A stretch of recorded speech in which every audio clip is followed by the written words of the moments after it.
So we're going to talk about investing basics and avoiding the big mistake. Cover 4 different topics. The big mistake, what is it? We're going to talk about compounding returns, the types of investment accounts you have available to you, and hiring a professional. So the first thing I want to talk about is the big mistake. So what is the big mistake? Well, it's a term that was coined by author Carl Richards in his book, The One-Page Financial Plan. And it's really simple. It's something that people do all the time. It's buying high when the market's high and selling when the market's low. It's likely the biggest mistake that you can make as an investor, but people do it all the time. You know, it feels really good when the market's high to buy more. It feels really, really bad when the market's down. People want to sell out of their investment accounts. So that's the big mistake. The question is, what causes the big mistake? Well, there's three main things. The first one is emotional investing. Like I just said, it feels really good when you're on that high. Like, hey, now I want to put more money in the market. I'm feeling really good about how things are going, even though everything's really expensive because the market's high. And then when the market takes a dip, like it has this year, people panic and they want to sell out. The other things, people are attempting to time the market. So Fujita mentioned the meme stocks and crypto and things like that people want to, hey, I'm going to buy this low and I'm going to sell high. That sounds great in practice, or it sounds great in theory, but it's really difficult to do in practice. And even the top investors in the world do not time the market perfectly all the time. And then the third thing, which I think might be the most important really, is neglecting to think about your investments as an asset. So let's talk about what that means. So consider the example of buying a home. If you buy a home, let's say you buy it for $250,000. The housing market fluctuates just like the stock market does. So the value of your home goes up and down. So in this example, let's say you bought your house for $250,000, now it's worth $300,000. You could sell your home at a $50,000 profit if you wanted to, right? And that'd be great. That would be selling when the market's high. On the flip side, you could also have a situation where you paid $250,000, now your home is worth $190,000. That would be, if you were to sell, you'd be selling at a $40,000 loss, and that's not even to consider what you paid, for your mortgage or what you owe on your mortgage. That's you have to think about your investments in the same way. You wouldn't intentionally sell when the market is low. When we buy a home, typically that's a long-term investment, right? You're not buying in order to make a profit unless you're a house flipper. You're buying because this is where you're going to live. So if the market drops and now Zillow says the value of my home is less, you're not going to panic sell your home. We should be thinking about investments that same way, your long-term retirement. So bottom line, you need to treat your long-term investments as you would your home. We're not buying and selling. We'll get to that next part actually. All right, so next, compounding returns. There's a quote from Albert Einstein on there. Compound interest or returns, same concept, is the 8th wonder of the world. He who understands it earns it. He who doesn't pays it. Compounding returns or compound interest is the idea of earning interest or earning investment returns on your returns. So that's kind of a just generic definition. So let's look at an example to kind of make that real. So in example 1, let's say you have someone who's, someone comes to you and say, I'm going to give you $500,000 when you retire. I'm going to give you that to live on 20 years from now. Sounds pretty good. That would be a pretty nice chunk of change to retire on. Now let's say someone comes up to you and says, I'm going to give you $250,000 and you're going to be able to invest it at a 7% return over the next 20 years. So show of hands, who do you think is going to have more? Example 1 or example 2? Yeah, okay. Yeah, so example 2 is the clear winner. If you're starting with half as much money, but because you have that much time in the market, you're able to end with twice as much. And by the way, 7% is actually a pretty conservative number. I mean, you can't guarantee investment returns. I just have to say that as a financial advisor. But it's a pretty conservative estimate. I mean, the S&P 500 index, which is a good measure of the broader equity markets, has averaged somewhere between 9 and 10% since its inception, which goes back several decades. So yeah, it could be even more than that. So that's great, but why don't we look at, first, this is a great example for, or a good argument in favor of time in the market versus timing the market. So when I was talking about the big mistake, We talked about the trading, like you might do in a Robinhood account with crypto or meme stocks or what have you. That's timing the market. You're trying to time those ups and downs to make a profit.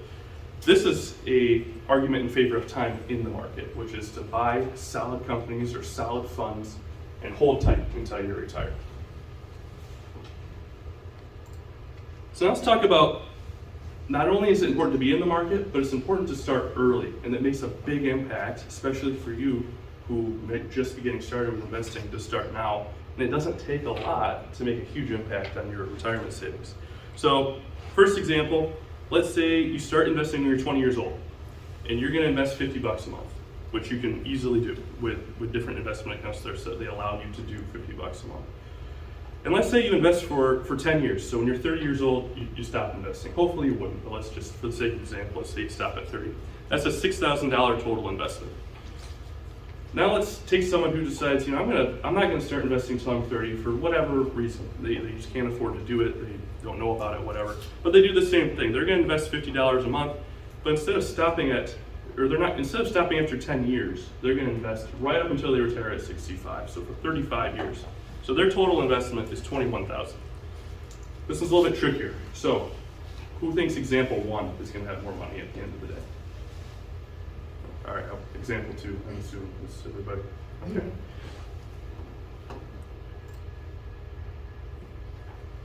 So example 1 is actually how you would end up with more money. So starting at 20 years, investing for only 10 years, you actually end up with more money at the end of the day. And not only do you end up with more money, but you've actually invested $15,000 more in the second scenario, and you have $5,673 less. And actually, if you wanted to catch up to that first scenario, over that course of that 35 years, you'd have to invest an additional $1,435. So starting early is really, really dramatically important. And did anyone raise their hands for example 1? You did? Okay. So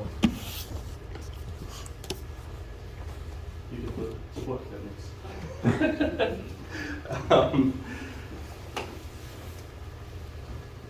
So bottom line, start early, invest consistently, and let the market do its job. Don't try to time the market. And I think you're coming up next to talk about the types of investment accounts. Good. So we have to move things along. Yeah, no, you're good. Oh. Yeah, I see. Figure out how to move things along. Just click on the next slide. Gotcha. Okay, good. Good, yeah, so different types of accounts. Where do you invest your money? Probably the most common, because 401k plans at work are so common now, is pre-tax.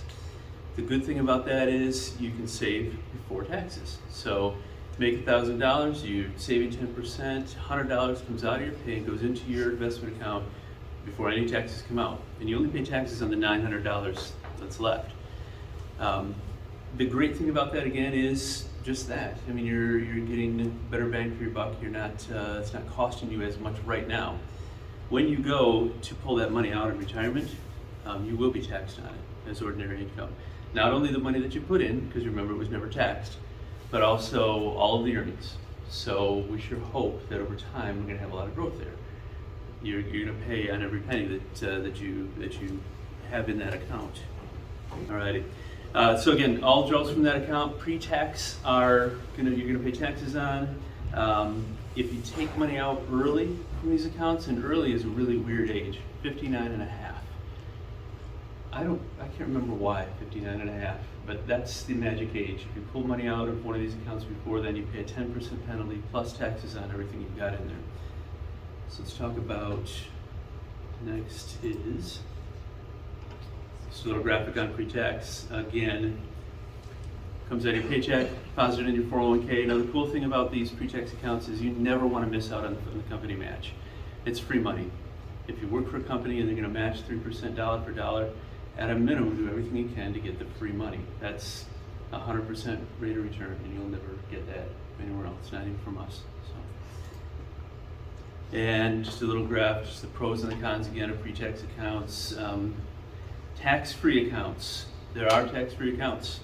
Roth IRAs. Everybody heard of a Roth IRA? Do you have a Roth IRA? Not yet? Okay. The Roth IRA is a fantastic tool. It's biggest item that you get with this is you can have a truly tax-free account. You put the money in after taxes, so you got to pay your taxes up front. But then on a monthly basis, or you can write a check, lump sum, and put it in a certain amount every year, put $7,000 a year in there if you could, or start small, and do $50 a month. You have the ability to have a tax-free bucket of money when you retire. That money you've already paid your taxes on, so you're not going to pay it when you pull the money back out, but then your gains are not taxed either. There are rules to follow. The money's got to be in there for 5 years. And again, that magic number to get your gains out tax-free, got to be 59.5. But here's the cool thing about that, and we don't advocate you do this, but it is a neat thing about Roth IRAs. If you put money into a Roth, say you got a couple $1,000s in there that you put in, and something happens, life happens, and you need money, you can take what you put in out of the Roth IRA without penalty. Remember, you already paid taxes on that money, but the Roth is a cool tool in that regard. It lets you still have access to a piece of it, not your gains, but the money that you yourself put in. So it's a great tool. We kind of call it the Swiss Army knife of financial tools because you can do so many different things with it. Some parents even pay for children's education using their Roth because they find it easier to use than maybe like an educational savings account that's more restrictive. But again, how do you get money into a Roth? You pay your taxes on it, and you set up an account, and you can write a check. Better yet, set up a monthly contribution.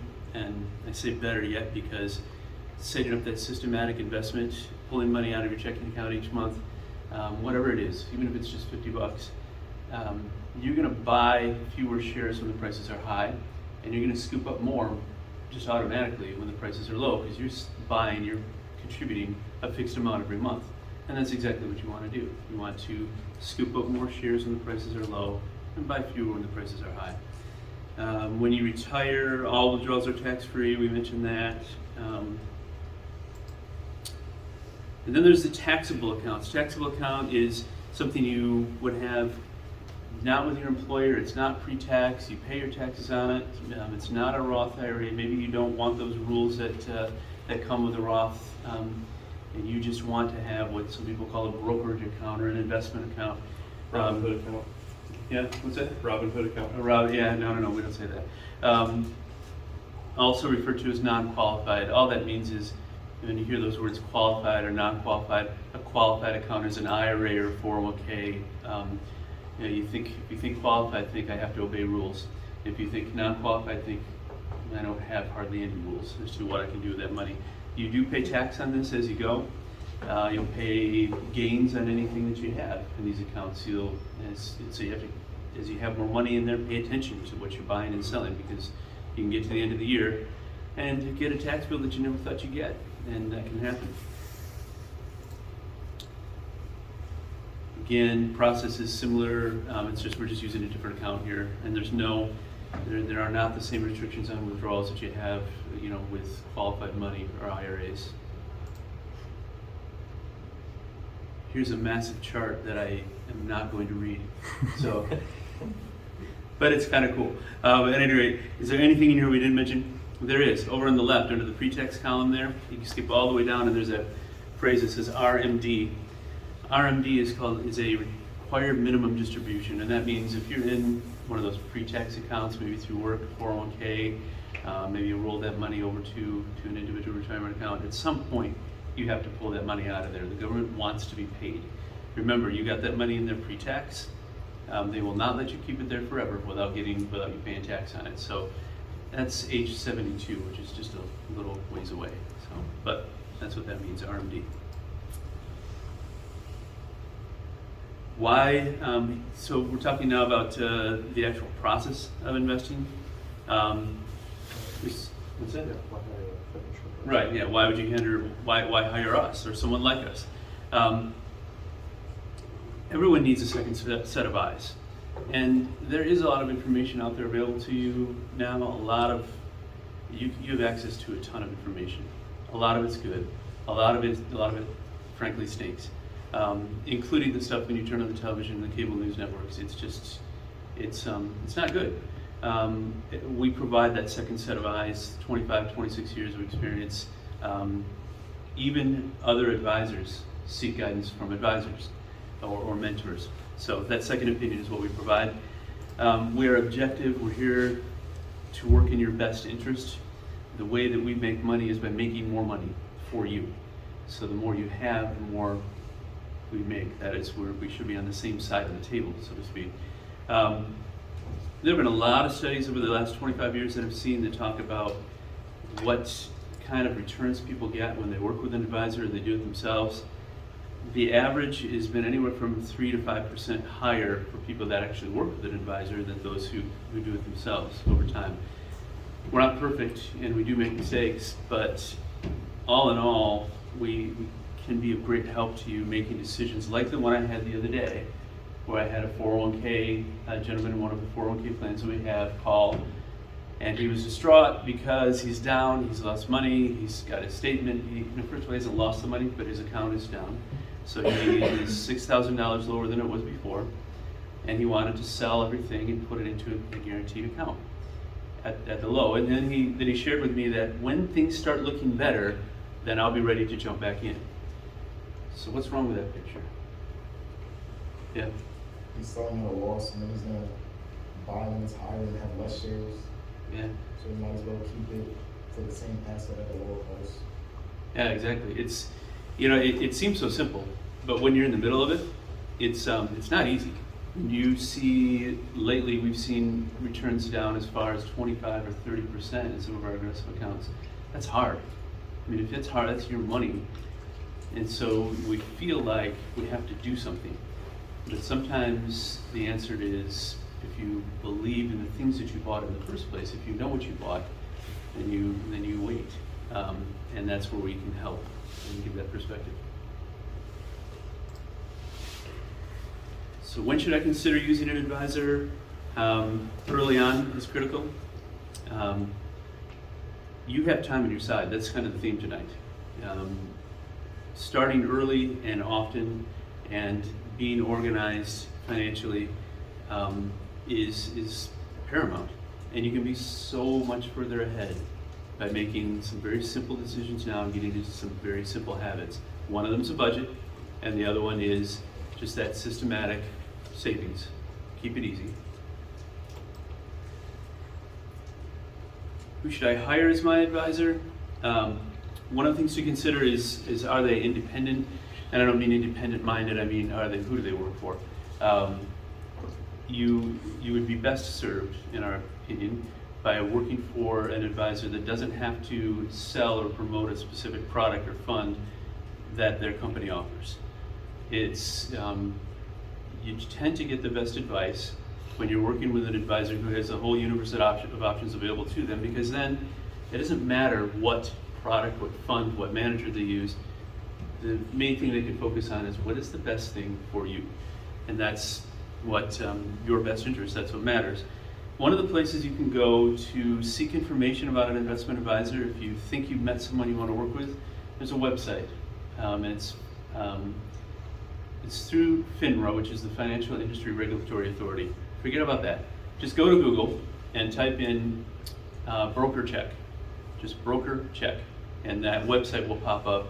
You can type in the name of the person that you're considering working with, and you will see a lot of information about them. You type our name in, you'll see how many years we've been in business, who we've worked for in the past, how many exams we've taken, how many customer complaints we've had. It's out there, including some of the details about what those are. That doesn't mean that a person who's had a customer complaint is a bad advisor, but it does help give you an idea about their experience. And one red flag is if they've worked for 9 different firms in 10 years, that's a problem. That's someone who tends to burn out and bump from one place to the next. So remember that, just type broker check, Google it, and you'll be able to get a lot of information. And here's our names if you want to look us up. See if we've got any red flags. But yeah, we're going to turn it back to Fujita, but there is our information, phone numbers, emails. If you want these slides, we can send them to you, or just have questions. I mean, we do answer for free questions and education all the time. And then the last thing I'll just throw up here, These slides are part of a bigger course on financial planning. It's a 10-video course on our website. So if you want to check that out, there's a QR code, so you can scan that. And there's a pin to get into the course as well. So I'll leave that up there while you're getting set up. Yeah, thank you, thank you.